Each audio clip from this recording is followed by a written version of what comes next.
I'm just a regular guy like everybody else. Right. My best friend and I were driving down the street one day, and this guy cut us off rude, just right up rude. And I made a comment about it. And my buddy, he says, you know, he's just another poor soul trying to make it through life. Don't be too hard on him. I said, okay. About 5 minutes later, he got mad at me about something, and I said, Shane, I'm just a poor soul trying to make it through. always get him on that one. So anyway, here I am,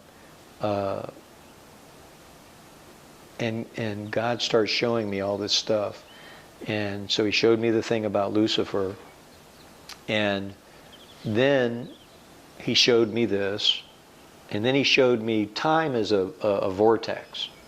Now a vortex draws everything unto itself, right? Mm-hmm. So when you throw the penny down there and it spins around, and it draws into itself. And then when you see like the drain going down, right, it disappears because it collapses into itself.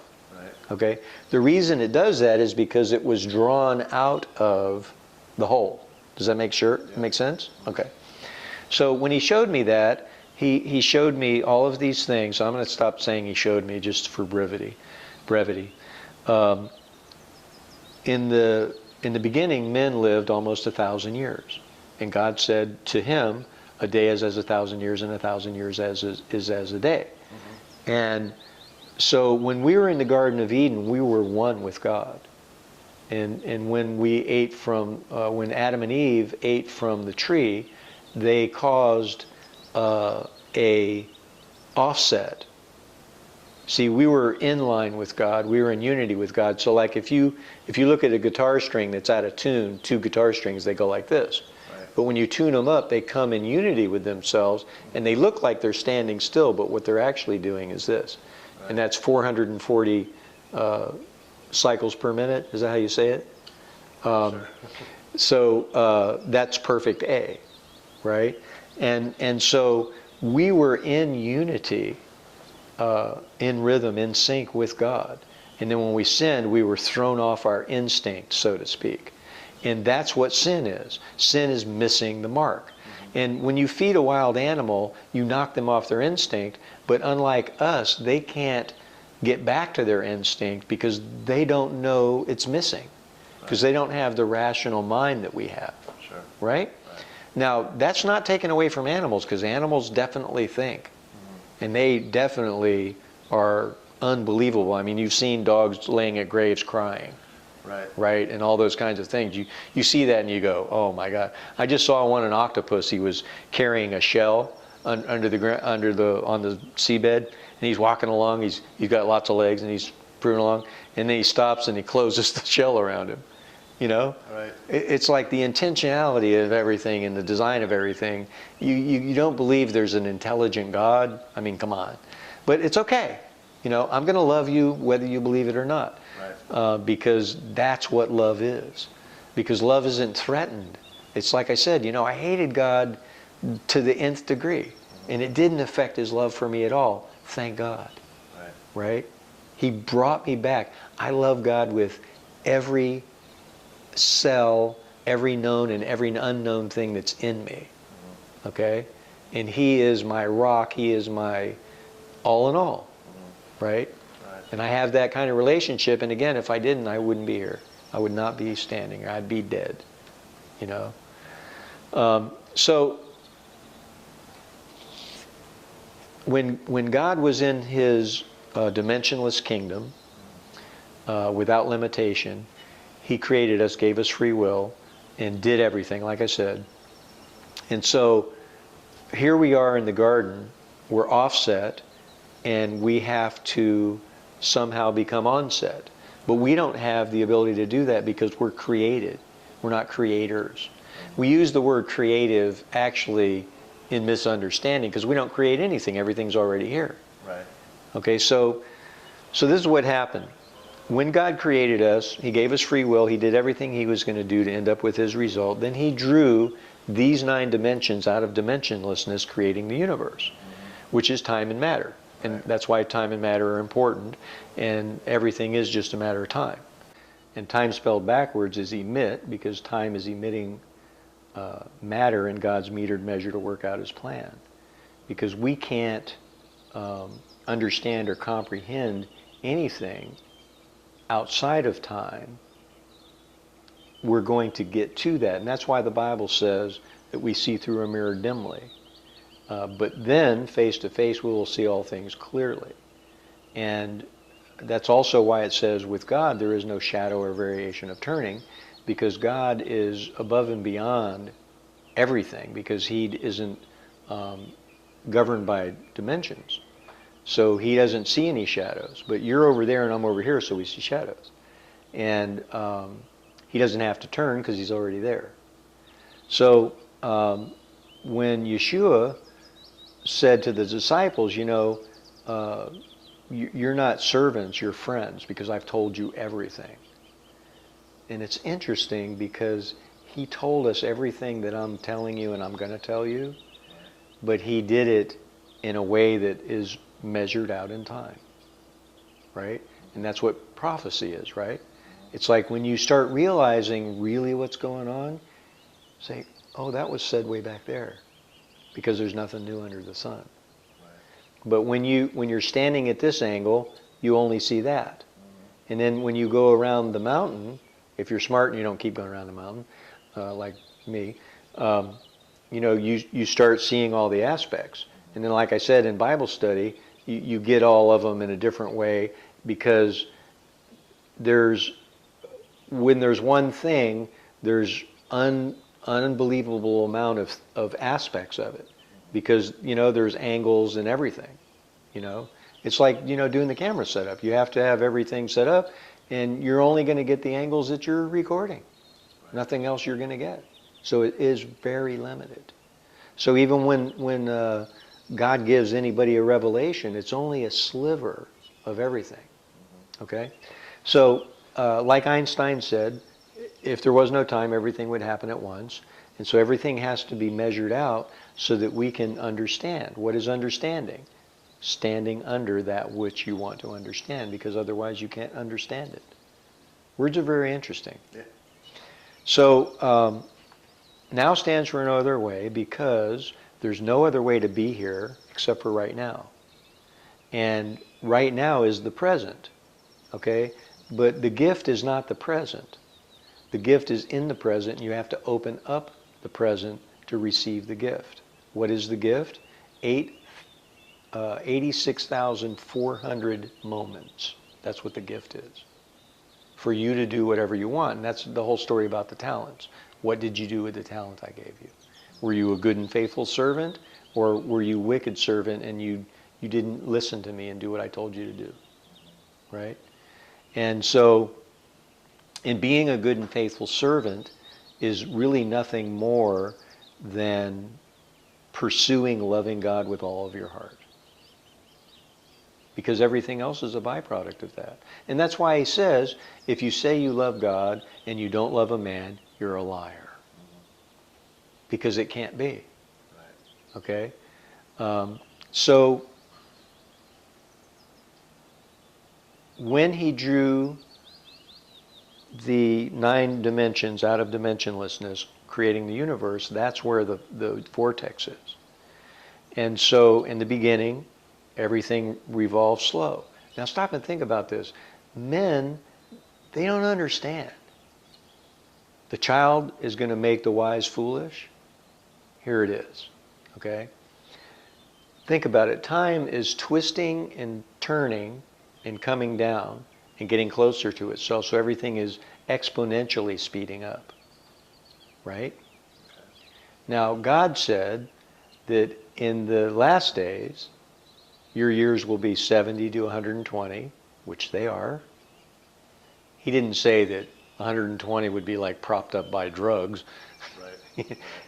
Unless you're Machu Picchu Indian or something like that. The oxygen is much greater up there. And He said knowledge would increase. Notice He didn't say wisdom and understanding would increase. And that's obvious because we're drowning in knowledge. But we don't have enough wisdom or understanding to live in peace, to live in love. I mean, look, all these people say, oh, it's okay, do whatever you want to do, it's all good, Well, Yeah, okay, so is rape good?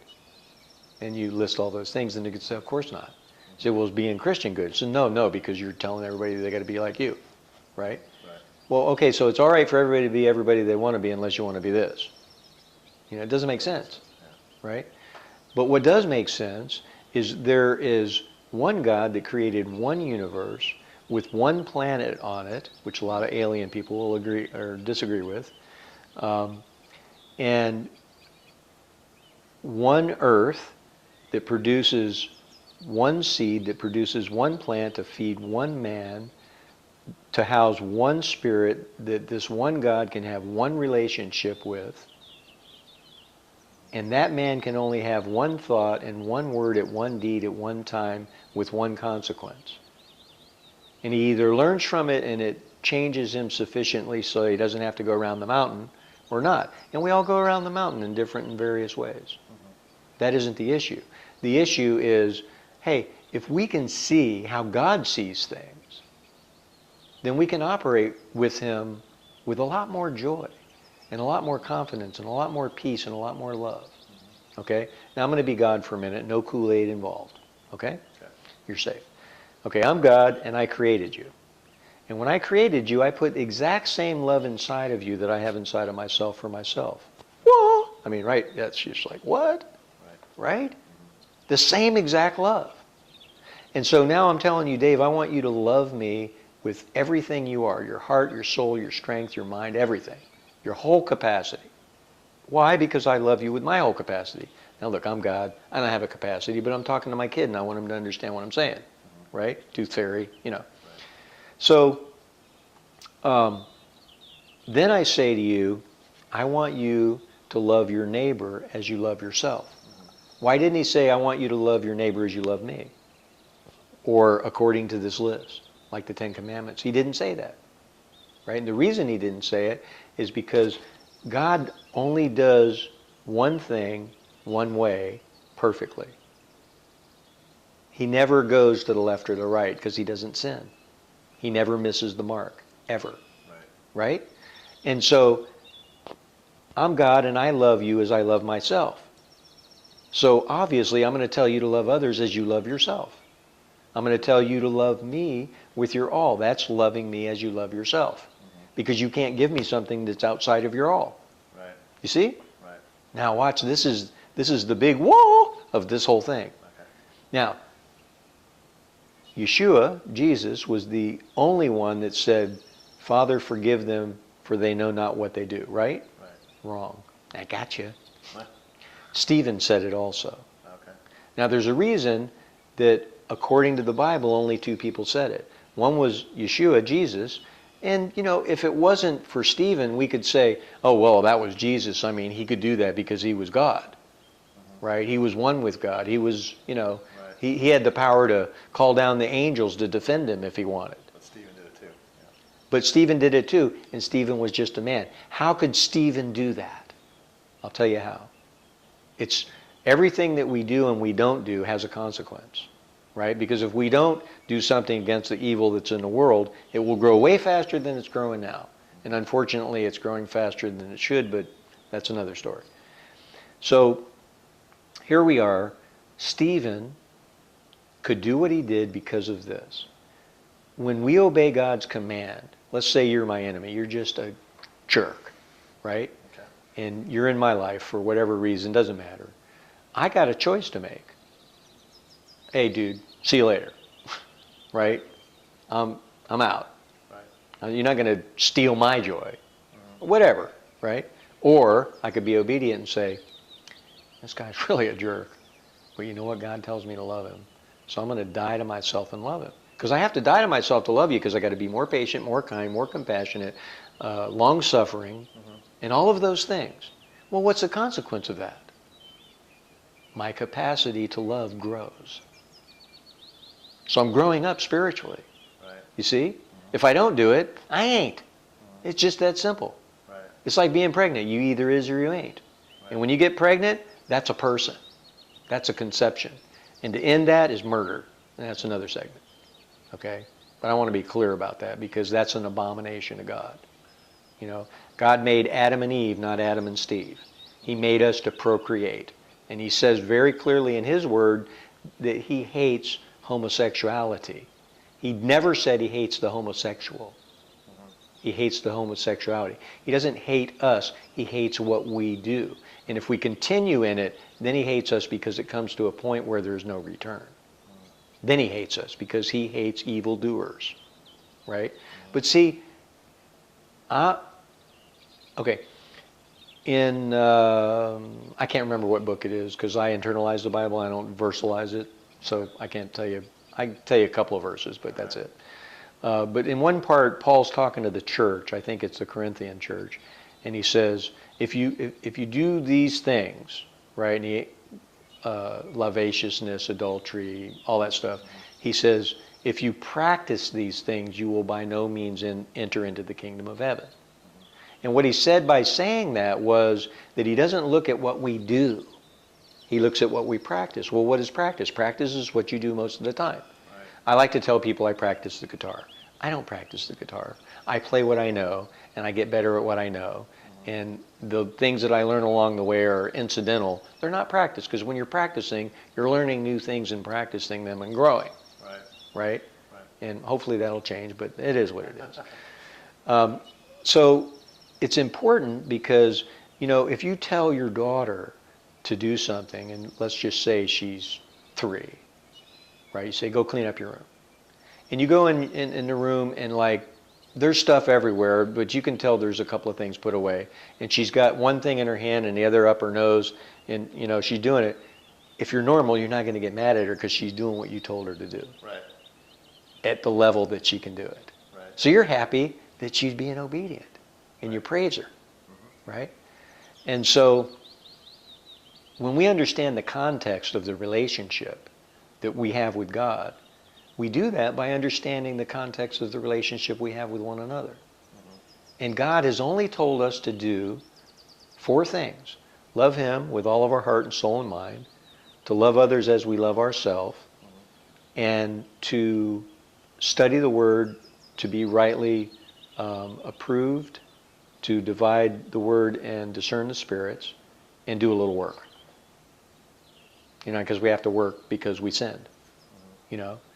And so here we are in this reality that He created, that He drew out, and it's spinning around. And in the end, it's going to spit out the goat and the sheep. That's what it says. He's going to divide the goat from the sheep. The goat and the sheep are going to experience forever in eternity, without time being anymore. They're going to experience what they experience for the exact same reason. What they experience forever, once that moment occurs, they're going to experience it for the exact same reason. They both are going to know what they no longer have. The goat, no more light, no more love, no more peace of any level of any kind. The sheep, no more darkness, no more evil, no more pain, no more sorrow or suffering of any kind. Okay? It's that simple. It's black and white, good and bad, right and wrong. And why would it be complicated if you're my child and I want you to understand what's going on? Because I love you and I want you to be with me. And no matter what you do, if you make your bed in hell, I'm going to go there. That's what He says. Because He wants you to understand that His love for you is unconditional, like He did with me. I mean, if God would have been in front of me and I had a gun, back then I'd have shot Him. Right in the head. Because He was the source of all of my troubles. And what did I ever do? Right? I was wrong, but I didn't know it. That's a bad thing about not knowing what you don't know. Yeah. Right? I thought I was in left field when I got sober, and then when I got more sober, I realized I wasn't even in the stadium. Right. Gotcha. And so what is that saying? People that think they're wise really irritate us that are. Yeah. So, okay, so what happened when He drew these 9 dimensions out of dimensionlessness is a negative, right? Because He was subtracting from something that isn't subtractable.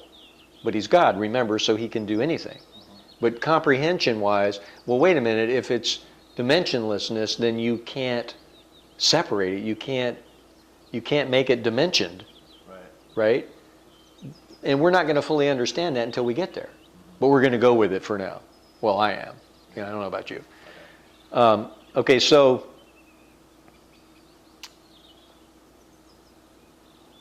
when you look at your hands and you turn them over this way, let me just say, have you ever heard of food signatures? Okay, so a food signature, for the people that haven't, is a walnut looks like a brain, a pecan looks like a brain, cauliflower looks like a brain. Watermelon is the same water content as the brain. They're all brain food.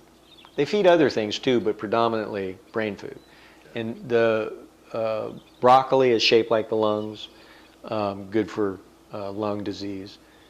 And remember, everything food-wise is God's pharmacy, F-A-R-M-A-C-Y. That's the name of my website, is God's-Pharmacy, F-A-R-M-A-C-Y, because the pH in the body is the foundation. If it's off in your blood, you're dead. If it's off in your body fluids, then you're either too alkaline or too acidic. And the acidity is where dis-ease occurs because you're being burned. It's acid, okay? And obviously, if you go too alkaline, then you're like a piece of chalk. You can't live in either extreme. So there's a balance there. Well, pharmaceuticals, pharmakeia, just coincidentally mess up the pH, right? And there isn't a pharmaceutical that you can take that doesn't mess up your body, because man can't account for the unaccountable things that are too great in measure for him to know, such as calling cancer cancer. It's not. It's composting cells. So what chemo does, mustard gas from the Second World War, like I said, what it does is it kills the immune system, because they figure, okay, we'll clean it out and we'll bring it back up. Well, the problem with that is, the big challenge with that is in the course of bringing it back up, most of them die, because now they have no immunity against other things, right? So the ones that do, they call them, they say if you've been cancer-free for 5 years, you're cured. What they don't tell you is in the 6th and 7th years when it usually comes back, because if they showed that, they'd show a 3% success rate, which isn't legitimate 3%, because you can't say that what they did accounts for that 3%, because again, there's too many variables, right? But we're conditioned to, oh yes, doctor, that speaks in Latin. Okay, that sounds important, let's do that. Because you don't know. You're not informed, okay? So when you take the pH out of the pharmacy and you put the F for food, you get back to God's pharmacy, who created everything to make it work. And it's perfect just the way it is. And what we need to do is detox, cleanse, shut up and listen, and learn how to eat raw food primarily, and not dead food, which is animals. And yeah, you can eat animals. It says in the Bible you can eat anything. But in that same context, it says that all things are permissible, but not all things are profitable. Because he's basically saying, look, you have free will. You can do whatever you want. But let me give you some wisdom. Right? And the wisdom is that cancer is cow's revenge. Right? Without the subsidy of the government business of dairy, we wouldn't be eating meat in the way that we're eating it, because it would not be affordable. Right? And there's a reason a Coca-Cola is free, or 99 cents, and water is more expensive. Right? So here we are in this reality, and we're wanting to figure out how it works. Well, in the Bible, I think it's in Psalms, it says that he will reveal things yet to be revealed. And that's what this is. And trust me, I could not make any of this up any more than I could put together an acronym that he's given me, right? And he's given me many acronyms. One is the SAD diet. He showed me that was kind of stupid, because it's a standard American diet when you say SAD diet. Okay. So he gave me an upgrade to that. It's the standard American deathbed diet lifestyle. So it's the SADD, which is an acronym, right? Because it isn't SAD, SAD. And it makes sense. Okay. And if you change your lifestyle, you change your life. Right? So here's the revelation. we are the crown of God's creation. And he signs everything that he makes. And the most significant one, other than the hands, is the avocado. The avocado has this soft outer shell. It's hard and then it becomes soft. And it has a big seed in the inside. Pregnant. The womb, right? Avocado from flower to fruit, guess how long it is? How long it is? Like, what do you mean? Oh, 9 months. Yeah. Okay? Because he signs everything he makes, because he's an artist. Right. And we mimic our dad, and what do? When we paint a painting, if we're proud of it, we sign our name to it. Right. Right? So,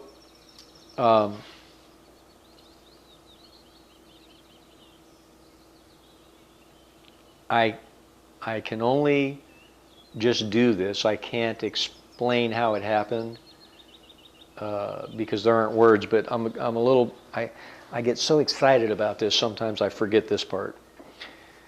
Okay, so I want you to notice how you feel right now. The energy that you have in your body, the temperature of your skin, and the noises and all that kind of stuff. Just be really present. Okay. One of the ways to cause that to happen in a person is to do something like this. Okay. Okay, because now you're aware. Okay, all right.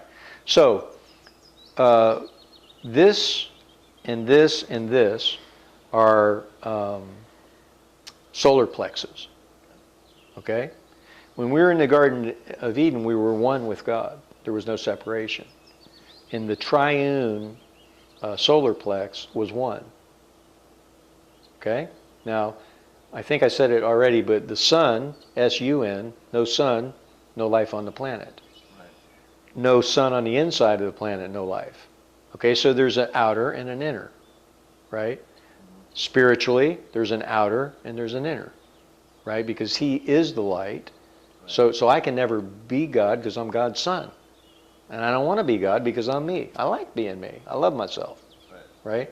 A far cry from where I came, pal. Okay, so without the S-O-N, you have no external light, so you can have no internal light. And so when you become born again, you have the internal light rebirthed, okay? And now you are a reflection of that light, which draws other people to the original, right? Because a print is good, but the original is better, right? And you don't throw away the print. You appreciate the print and you appreciate the original. That's why we have lots of prints. Sure. Right? Okay.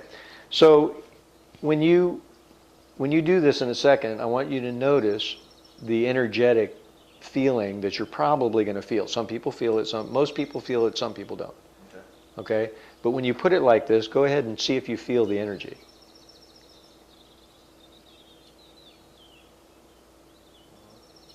You feel that? A little bit, sure. Okay. So now I want to take a pause here for our religious folks, okay? In the Bible it says there's only one God and that there is no other God. And so that means I don't have to be afraid of yoga, Buddhism, any other religion, any other sect, any other denomination, anything, because there's only one God, and that's the God I'm following.